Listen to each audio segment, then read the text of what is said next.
OpenAI just shipped GPT 5.2, the new best model in the world. And yet, why does it feel like they're still fighting for survival? 80% of vibe coding is done using Claude Anthropic's model, and more people are using Google's Gemini models versus ChatGPT. So it begs the question, what's OpenAI even useful for? In fact, this year alone, they're projected to lose $20 billion and only projecting to be profitable by 2030. That's 5 years from now. A lot can happen. And on top of all of this, they have a $1.4 trillion bill to pay on compute and data center costs. So whichever way you look at it, the walls seem to be closing in on OpenAI. And Sam is feeling the pressure. He called in a code red 2 weeks ago, which companies only really do when they're in crisis mode. But all might not be lost. ChatGPT is still the #1 AI app in the entire world. And just last week, they signed a $1 billion deal with Disney to license their IP to create AI-generated video. And rumors are amongst the grapevines right now saying that OpenAI may be IPOing next year at a $1.2 trillion valuation, which will give them the much-needed capital that they need to win. Yeah, in 2023 and 2024, the world was basically like ChatGPT equals AI. If you're using AI, you're using ChatGPT.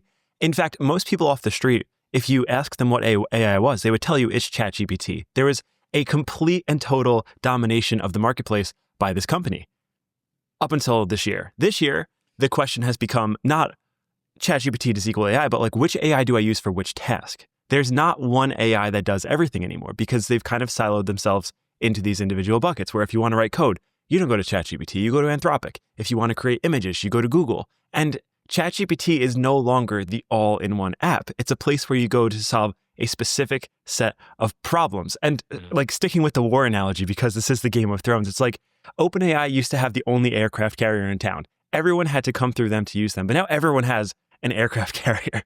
And the differentiator really becomes like supply chains, alliances, distribution, and your ability to build applications that create actual value for users like us who want to use them. So that takes us just to, I guess, 5.2, which is what we're going to talk about today that OpenAI just recently launched. And it should give us some hints as to where the company is going as they try to fight this resisting force that's closing in around them from all ends.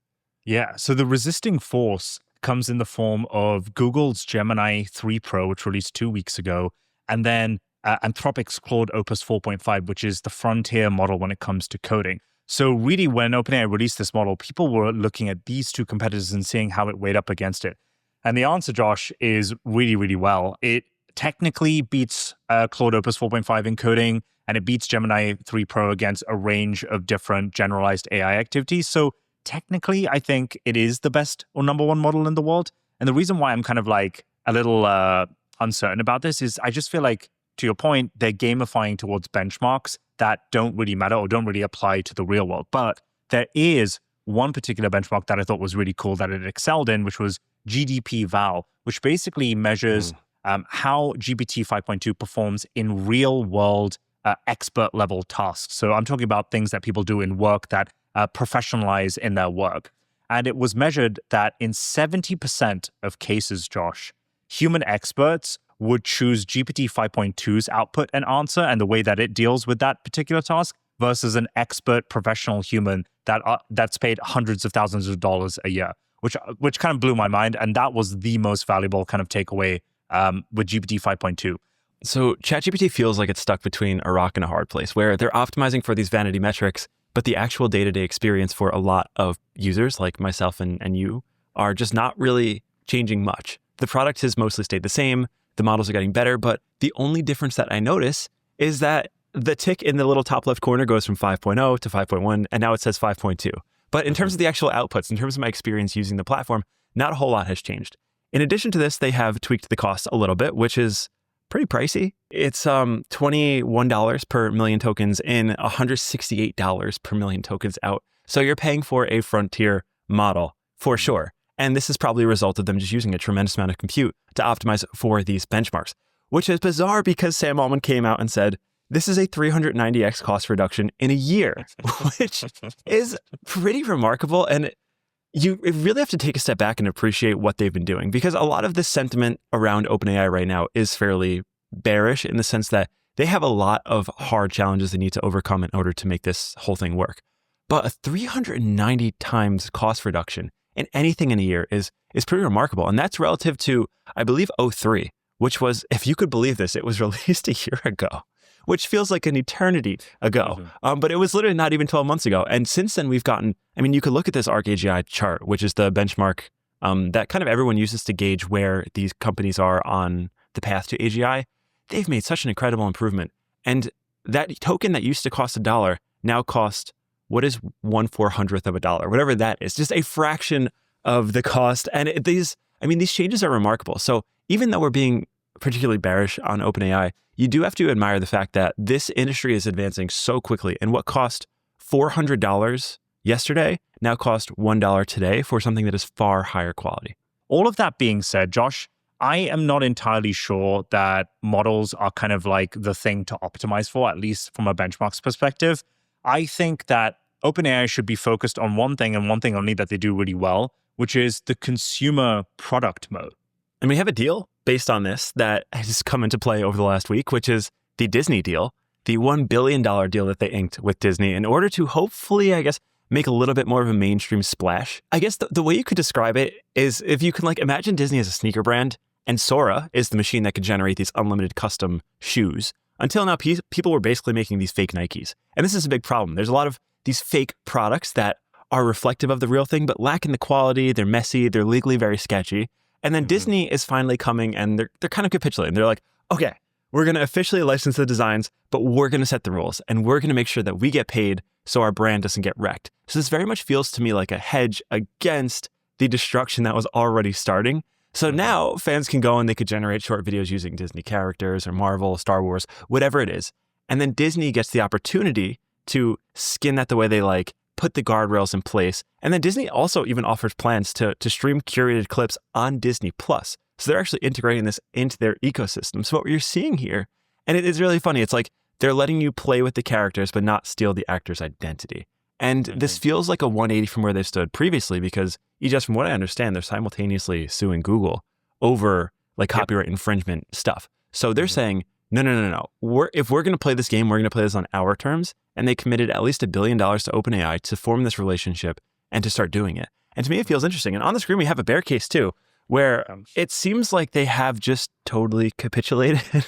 Effectively, what's being described here is, Disney, in his own words, Disney is a $200 billion company sitting on only $5 billion worth of cash, and a $1 billion investment at a $500 billion valuation of OpenAI doesn't matter to them at all on the upside case. And so if OpenAI is going to IPO at a $1 trillion valuation, that's just a 2x. So it doesn't make any kind of meaningful dent or impact on Disney's profit line.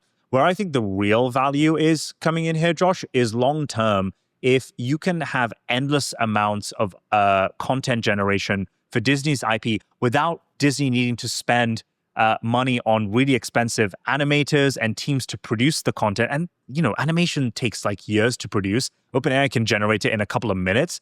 It's kind of like free marketing. It's kind of like free PR. And the fans can make of it what they will without kind of Disney having to get their hands dirty. So it kind of makes their IP endless. And if Disney ends up owning all of it, then great. And in fact, as part of this deal, if I'm not mistaken, OpenAI gets exclusive rights on the IP for a full year before Disney kind of reclaims IP access or IP licensing on the AI-generated content. So they really see that OpenAI has some kind of advantage here, and they were able to strike a pretty sick deal. Yeah, and the big boundary line is you can use the characters, but not the real performers' faces or voices. So for me, this is exciting because, imagine you were a kid. I always watched Disney Channel. I loved Disney Channel. And there's a world in which you start to get a custom curated Disney Channel just for you, where you have the characters, you have a universe, but it's all hyper tailored to the stuff that you are most interested in. And that seems exciting. It seems directionally correct in the sense that we're going to start leaning more into hyper custom content per person. And Disney's kind of leaning into that. So props to them. But that doesn't end our OpenAI concerns for this week. There is more. So as we were going through the financials, we started to look at them, and they're losing a lot of money. How much to the tune of $20 billion, Josh? $20 billion. Year. Yeah. And okay. So they got $1 billion from Disney. So they're exactly 1/20th of the way there. Right. Exactly. And okay, to give them a few flowers, $13 billion annual recurring revenue is great, right? But they're projected to be spending twice, if not three times that amount of money next year on data center costs alone, Josh. So then you might be like, well, they have paid subscribers, right? Like, so they should be fine. Well, 5% of the 800 million weekly active users that they have actually pay. So that's 40 million. And of that percentage, I guess quite a large percentage of them are only the $20 a month subscribers. So the point I'm trying to make here is the subscription model for OpenAI does not make sense. In a world where it needs to make sense, I would guess they need to turn on advertisements. As soon as they do that, in my opinion, it's going to make the product experience even worse, which will push people towards or back towards Google and Claude to kind of use their models for free. And Google has an endless amount of cash flow, so that they don't really care about this, right? Another crazy number is how much of their revenue they're losing to Anthropic. This year, Anthropic unseated them as the top enterprise AI model that is favored by enterprises globally, a crown which OpenAI held for like a number of years prior to this. So they're losing on that front as well.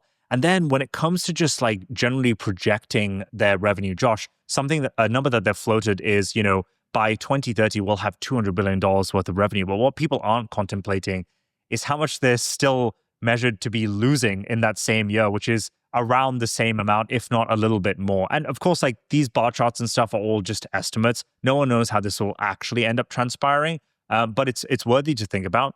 But the final one is the $1.4 trillion worth of compute that they're projected to spend over the next 5 years.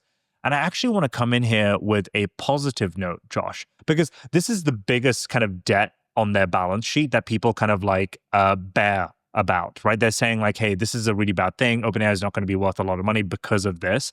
It's just a number, and it's just a clickbait number because it's not real. If you look into the contracts and the terms that they've signed with all these cloud providers, they don't actually need to spend this amount of money. It's just the most amount of money that they could potentially spend with these cloud providers, with these compute providers. So realistically, if you look at the contractual deals for next year, OpenAI just needs to spend up to $10 billion, which is a lot more feasible than the $100 billion, which is contractually apparently or headlined to be for next year. So there's a bit of fear mongering on social media about all of this stuff. And I actually don't think the bear case is all that big for OpenAI. In fact, I think it's quite bullish. Yeah, here's the thing. It's like with episodes like this, it's fun to talk about the drama. It's fun to talk about the downswings. These are subtle, nuanced changes that are happening on a much longer, smoother trajectory, which is up and to the right. And the reality is that OpenAI is one of the most remarkable companies on earth. They are shipping the best AI in the world. And it's fun to nitpick. It's fun to pick at the headlines. But the reality is that these companies are printing tons of cash. They're spending more. So there are real concerns. But directionally, what we're seeing is this unbelievable progress, like 930 times cost reduction for a leading edge token over 12 months is so huge, especially considering that is one of many compounding factors. There's the cost per token, but there's also the quality per token. And there is the cost per GPU, which has gone much lower. And there's the product now that is significantly better than it was a year ago. And we're getting all of these compounding growth things that watching this funny video on the screen. What is this? Is this from Sora? It shows you, it just shows you what they're good at, Josh. Like, it puts a smile on your face. People actually want to use and consume these products. And I feel like people are focused too much on the benchmarks. They're focused too much on the numbers. But the fact is, if people want to use your product, you'll end up being a pretty successful company. You were watching this really funny video of a snowman snowboarding. And this was not possible even a year ago because video generation has gotten much better. And just last week, 3 days ago, actually, it was OpenAI's 10-year anniversary. They've been around for a decade, which is pretty amazing because up until when, 2021, AI didn't even really exist in the consumer marketplace. So for 6 of those 10 years, nobody cared about OpenAI. And then they released ChatGPT 3.0, and that was the firing gun, and the race started. And now in the next 4 years, the world has changed forever. And OpenAI is very much responsible for that. Google had designed the transformer, they had the architecture, they did nothing with it for a really long time until OpenAI came around and started the race and is now leading the race and will continue to be a prominent player. Where they stand on the scale of things, I don't know. Their 90% of the pie they had is certainly going to go down, But even if it drops down to 30% of this pie is an enormous number. And it leaves me just feeling excited and optimistic. I mean, the other wild card too is that they have the hardware device incoming, and no one else is really building a dedicated hardware device with the world-class hardware designer. So that leaves something really excited to look forward to next year. But I think in terms of progress for this year, OpenAI had an unbelievable year, and it's easy to talk down on it because relative to others, yeah, sure, they're losing some market share, but man, what a great company, what a great model. And that's our episode for today, folks. A lot of you have been commenting about giving our opinion on OpenAI, the bull case, the bear case, and the fact that a lot of these AI companies are going public next year. You know, a lot of you from the investing angle are super curious. We will continue to be putting out our thoughts and opinions and putting out the facts as much as we can. We hope you enjoyed today's episode. If you enjoyed it, and if you enjoyed all of our other episodes, we put out 3 or 4, maybe even last week, Josh. Go check them out, subscribe, put on notifications, give us a thumbs up, give us a rating if you enjoy our content, and we will see you on the next one. See you guys.